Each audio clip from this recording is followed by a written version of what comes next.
El corredor médico de Mexicali. Crecimiento de la infraestructura y corrupción institucional.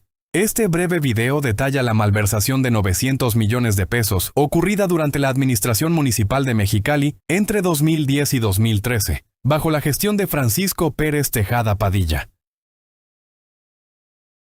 El capital, originalmente destinado a las cuotas de seguridad social y pensiones de los trabajadores en el ISSSTE-Cali, fue redirigido ilícitamente para financiar obras de infraestructura urbana. Estas adecuaciones viales facilitaron la creación de un corredor médico turístico compuesto por cientos de clínicas privadas orientadas a pacientes extranjeros con seguros médicos y cobertura amplia. Dicha acción provocó una severa descapitalización de los servicios de salud públicos municipales y puso en riesgo la estabilidad financiera de las jubilaciones locales. La fundación del Corredor Médico Turístico, a cargo de médicos especialistas provenientes de la Ciudad de México, Guadalajara y Puebla, élite multimillonaria de médicos, la segunda oleada, hijos de políticos.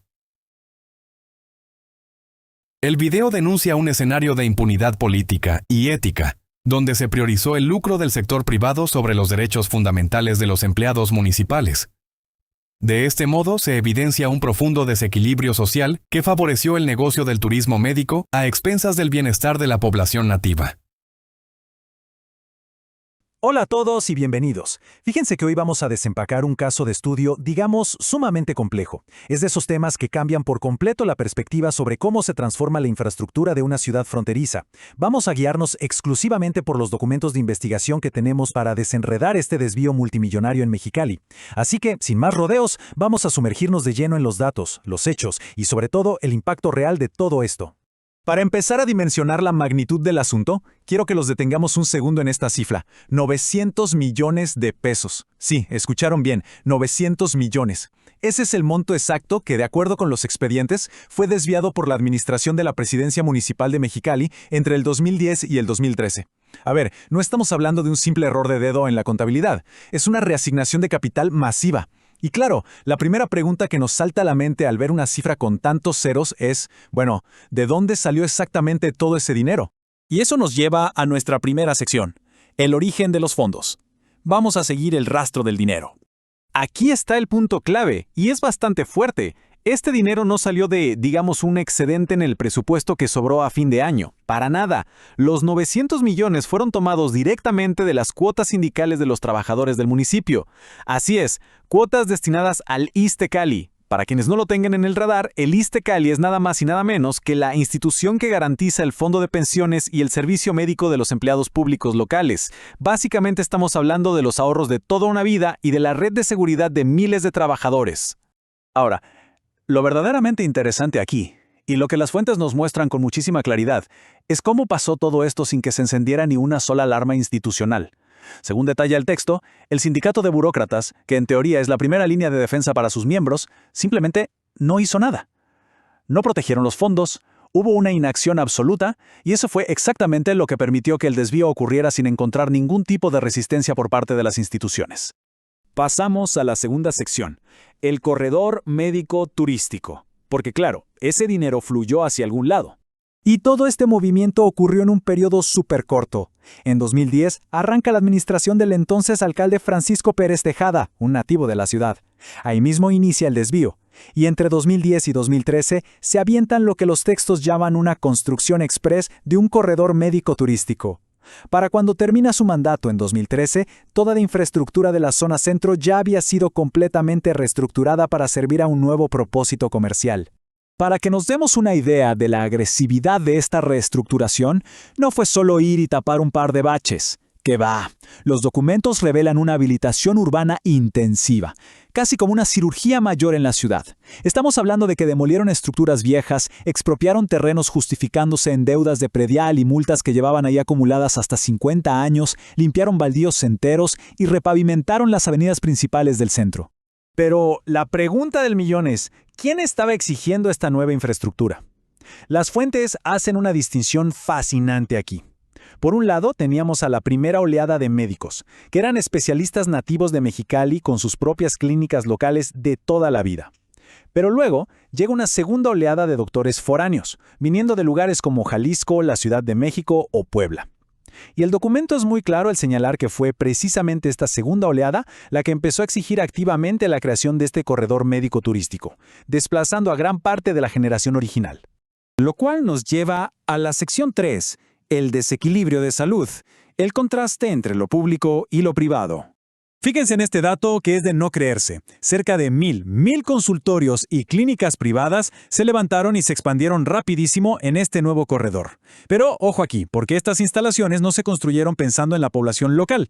Su enfoque exclusivo era atender a pacientes extranjeros, principalmente estadounidenses que cruzaban la frontera armados con seguros médicos súper jugosos y de cobertura amplísima. Esto genera un contraste ineludible. Imagínense la balanza. De un lado, tenemos un sector privado en pleno boom, con calles relucientes y un modelo de negocio súper lucrativo que cobra en dólares. Y del otro lado, el sector público nativo, representado por el ISST Cali, sufriendo un abandono financiero brutal. Básicamente, los recursos que se suponía debían garantizar la vejez de los trabajadores estaban, en la práctica, subsidiando la creación de un imperio internacional privado. Y los documentos de investigación no se guardan nada al respecto. De hecho, utilizan una frase directísima para describir esto. Citan una hipocresía médica y política.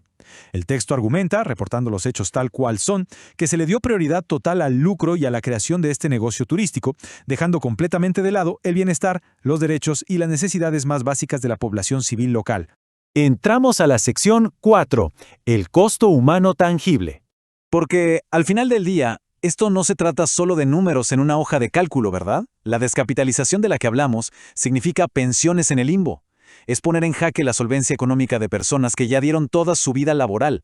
Significa también un deterioro evidente en los servicios médicos, lo que se traduce en una atención pública deficiente para quienes viven ahí. Todo esto crea un desplazamiento social terrible. Los residentes locales se quedan fuera de los beneficios de este nuevo corredor de lujo y terminan en una vulnerabilidad extrema, enfrentando lo que la propia fuente llama una negación absoluta de su derecho a la salud. Llegamos a la quinta y última sección, un patrón de impunidad.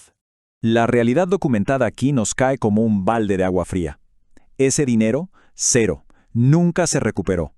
De los 900 millones de pesos que se sacaron de las cuotas sindicales para embellecer el centro de la ciudad, nada volvió. El daño financiero a las arcas del sistema de salud y de pensiones se volvió un golpe permanente, dejando ahí un hueco enorme que resulta insalvable. Las fuentes califican todo esto, cito textual, como un patrón preocupante de impunidad. Es impresionante leer cómo se reporta una inacción total por parte de las autoridades sanitarias y de impuestos ante estas irregularidades. Nadie intervino. Y en el terreno legal, el exalcalde no solo libró ser procesado en su primera audiencia, sino que fue exonerado formalmente por legisladores de su propio partido, y esto después fue respaldado por un amparo federal. Así, todo quedó simplemente enterrado en el olvido institucional. Y esto nos deja con una reflexión final súper necesaria, basándonos en toda esta evidencia que acabamos de repasar.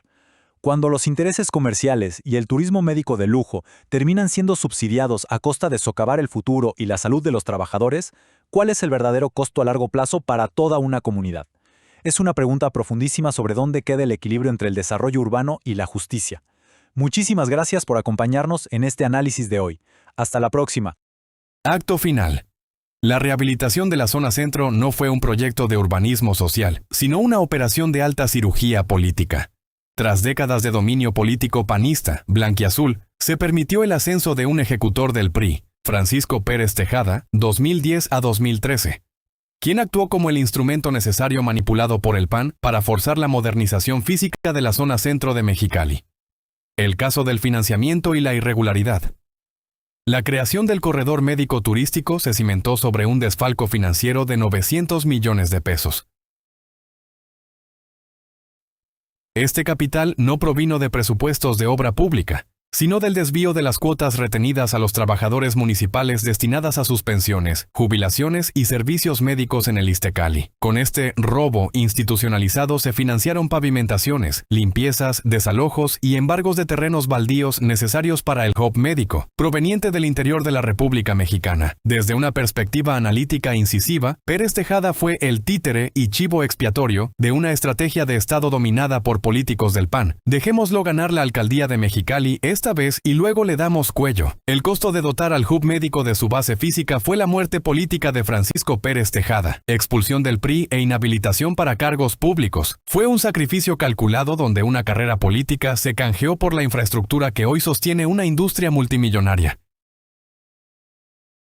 El Sindicato Único de la Burocracia de Baja California, que agrupa a trabajadores municipales, estatales y de algunas instituciones descentralizadas como Ixtecali, enfrentó una grave crisis ante el desfalco de 900 millones de pesos por parte del alcalde Francisco Pérez Tejada. A esto se sumaron el aumento del impuesto predial y embargos de terrenos por multas atrasadas desde hace 50 años. Sin embargo, este sindicato, que se presenta como defensor de los intereses de los trabajadores, no actuó y permaneció indiferente ante estas situaciones. En lugar de tomar medidas, el sindicato ofreció explicaciones falsas a sus agremiados, alegando que el desfalco provenía del descuento destinado a Ixtecali para pensiones, jubilaciones, servicios médicos y fondo funerario, considerados como logros sindicales. Según ellos, la federación cubriría esa pérdida para impulsar un corredor médico turístico privado dirigido a usuarios de Estados Unidos con seguros médicos amplios en México. No obstante, dicho pago federal nunca se concretó, y el caso quedó olvidado sin solución ni respuesta para los trabajadores afectados.